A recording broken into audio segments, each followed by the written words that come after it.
Je vous présente la démo du mini logiciel de gestion des établissements scolaires, des centres de formation et autres.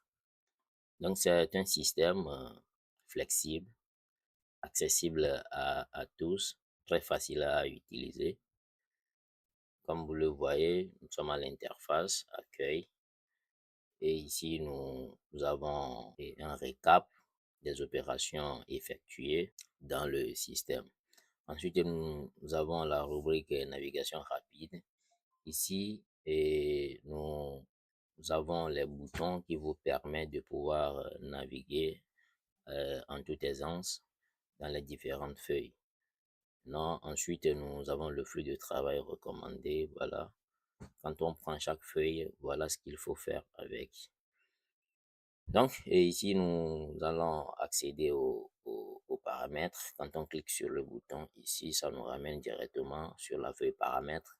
C'est là que s'effectuent toutes les opérations de paramétrage.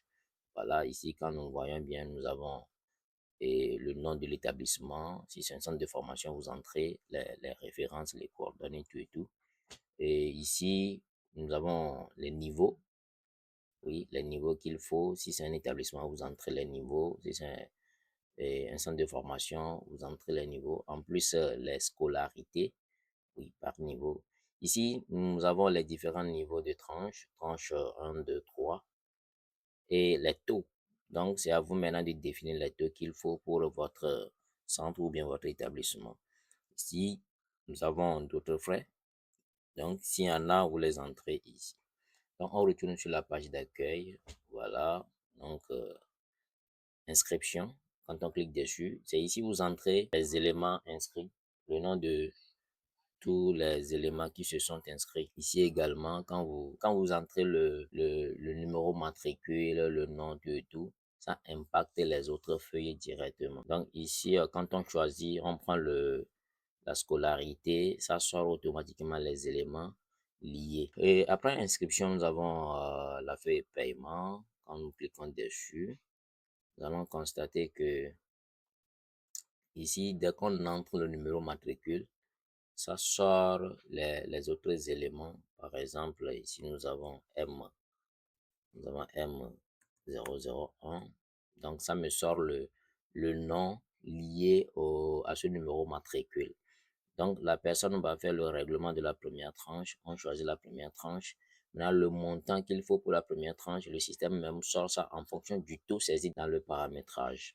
Donc, le mode de paiement, référence, si c'est par mobile money. Ensuite, la personne qui a fait l'opération, le caissier ici. Donc, et si la première tranche est validée, voilà, le système met soldé.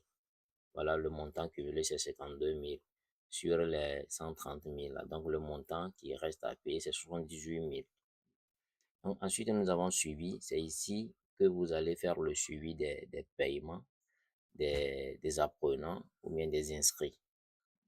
Donc, dès que on entre le numéro matriculé ici, ça sort le nom de la personne, la classe ou bien le niveau et la scolarité et la tranche payée. Ici, nous avons la première tranche qui a été payée. Il y a 52 000 déjà saisis de l'autre côté, c'est-à-dire dans le paiement. Ça me met soldé. Statut de la première tranche, c'est soldé.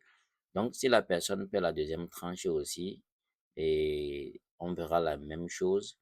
Donc, comme ici, on n'a pas encore réglé, vous voyez, il y a 0 ici. Là, comment le statut aussi, il n'y a rien. Pareil pour la troisième tranche. Donc, dès que la personne paie tout, vous allez constater ici statut global, ça va mettre quoi? Validé. Comme c'est pas encore fait, ça met en cours ici. Donc, s'il y a un trop payé aussi, le système sort ça. Vous allez comment avoir les montants en moins. Qui voudra dire qu'il y a un trop payé, que c'est l'établissement qui va maintenant rembourser. Il y a la feuille recouvrement qui va permettre de suivre et l'opération concernant le recouvrement. Nous avons ensuite la feuille validation et solde. Donc, c'est ici qu'on va voir si la première tranche est validée. Donc, il y a des conditions et ça, c'est à l'établissement de définir ces conditions. et si la personne devait prendre une attestation et combien de tranches la personne doit valider d'abord ou bien combien la personne doit payer. Donc, c'est en fonction de ça, on délivre l'attestation. Vous voyez? Donc, le bulletin, est-ce que c'est autorisé? Oui, si c'est le cas, on met oui. Ici, on saisit oui. Si c'est pas le cas, on saisit non. Maintenant, l'observation. Et l'attestation délivrée, si c'est pas délivré, si c'est en entente, c'est pour quel motif? On met l'observation ici. Donc, pour finir, nous avons le tableau de bord qui vous donne une vue globale de toutes les opérations effectuées. Donc, voilà un peu ce qu'il y en a. Donc, c'est un système très flexible, interconnecté et accessible à tout.